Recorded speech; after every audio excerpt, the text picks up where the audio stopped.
திருநெல்வேலி நாடார் தொகுதி ஒன்றும் பலாக்கா விளையிற பலாக்காடு அல்ல.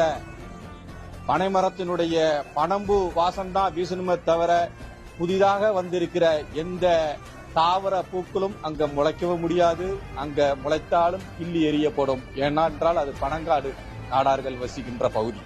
என் உறவுகளை நான் இதை எதுக்கு சொல்றேன்னா, ஒரு நேர்மையான ஒரு அரசியலோடு பயணித்தால் பரவாயில்லை. அங்க அதிக விழுக்காடு நாடார்களுடைய தொகுதி என்று தெரியும்.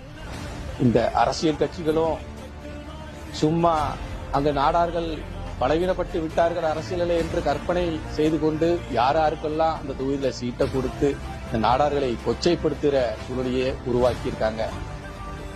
இதற்கெல்லாம் காரணம் நாடார் சமுதாயம் நன்றாக உணர்ந்து, திருநெல்வேலி நாடார் தொகுதி ஒன்றும் பலாக்கா விளையிற பலாக்காடு அல்ல. பனைமரத்தினுடைய